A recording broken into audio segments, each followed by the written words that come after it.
Is the G37 a reliable car that you want to spend your money on? Let's talk about it.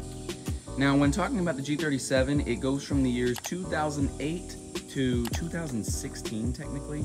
That overall does give it about an 8-year production run. In that 8 years, really not a lot changed with these cars, maybe a few minor upgrades over the years, but they stayed pretty consistent. This is the 2008, the first year it came out. We're kind of going to be talking more on this one.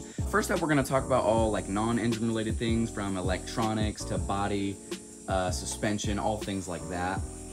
So when looking inside this car, I will say, especially the older ones, there is not a lot of technology that's that good.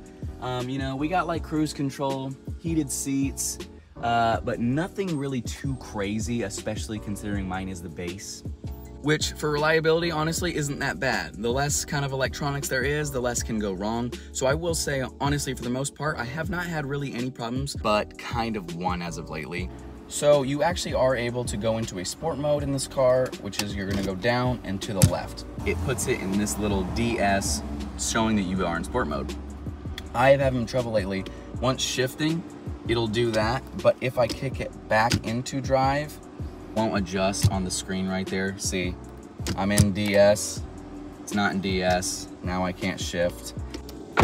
But that really has been the only main electrical problem, which that keeps me pretty happy. That's not too bad for over 15-year-old car now.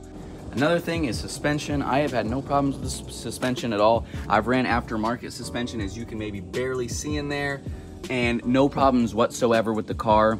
I do have a little bit of shake in the steering wheel, but I am also running a very large spacer up front, so if you get aftermarket suspension, that might be something that you have to deal with, is a little bit of a shaky steering wheel. Definitely annoying, but you know, it's not the end of the world. There's probably ways to fix it, but I'm also just lazy. Now we're gonna be moving on to what's mainly most important, which is going to be the engine. So in this car is the VQ37 VHR, which is really the last main iteration of the VQ, which gives you a 3.7 liter V6. Stock, this car claims about 280 pound-feet of torque, 330 horsepower, and I will say this engine is a very solid engine for sure. There's a reason that a lot of people choose to modify this car, and it's because for the most part, this is a very, very reliable and bulletproof engine. You can tell it's a really reliable engine for the most part because people can be turboing these things with stock internals and have no issues whatsoever still. Which, for any stock car to be able to turbo it and not have to change internals is really telling of how strong that engine is. My car is currently sitting at 130,000 miles. It has air intake, fuel injectors, running on E85. And with all those modifications, with the past 2 years that I've owned it, I have not had one engine problem while owning this car.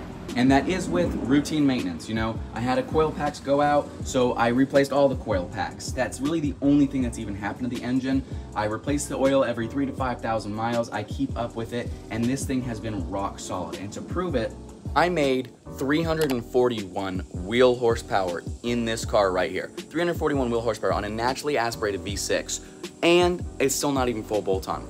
That really goes to show just how reliable these things can be. To be able to make 341 wheel horsepower on an engine with 131,000 miles, like, the compression is still going so strong. It's a super healthy motor, hopefully only really halfway through its life, sitting at 130,000 miles. Getting to that 130,000 mile mark does come with the one major issue with this engine. And I've said it a million times on my channel, it's the gallery gasket issue. If you own one, you probably know it. It's as simple as a paper gasket that was cheaply made, put in these cars for almost its entire production run. It wasn't fixed until about like 2013, 2014-ish. And it's as simple as gallery gasket goes, causes the engine to not get a sufficient amount of oil, leading your motor to eventually blowing up. Yeah, so it is reliable, kind of under that one condition. Really, it's just that problem though. These cars also sometimes, depending on it, can burn a little bit of oil, especially the earlier VQs, but the VHR really doesn't have a problem burning oil, but it is still a little bit there. I think I burn oil a little bit sometimes. I do have to fill it up occasionally, but it just really is that gallery gasket issue. And yes, this car's reliable, but it kind of comes with a little asterisk there, because there is a major underlying issue that can happen to you.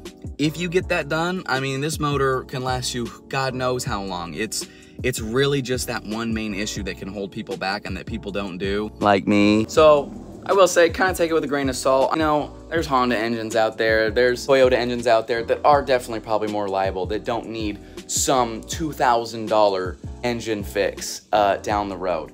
But it is possible you may never have to do it. Some people go the entire life of this car and just never do it, but it is, for the most part, kind of a needed thing to do. What I normally say is daily use, yeah, this thing is extremely reliable. I never have problems on the day-to-day, but it will always come down to that one big problem, and if you get that fixed, I mean, you're golden.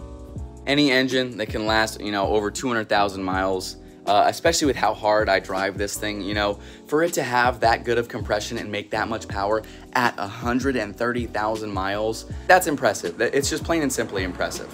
One last thing I will say is this isn't necessarily a part of the car that isn't reliable, but when you start making more power, the automatic transmissions just cannot keep up with it. The 5-speed or the 7-speed, neither of them can really keep up with it. You kind of need the manual that comes in the G37s, or to swap one or get a newer automatic.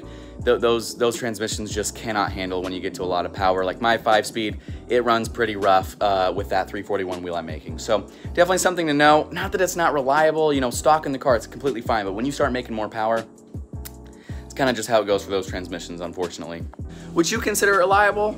I do, but I don't, but I mainly do. So kind of, you know, let me know your thoughts on what you think, other problems you've had with the car. I think that's really it. I appreciate y'all watching. I've got other videos on the channel of me making that 341 wheel horsepower. If you want to go check that out, all the modifications I've done, a ton of other things. But that's going to be it for this one. I really do appreciate y'all watching. Like, subscribe. I love you. Bye.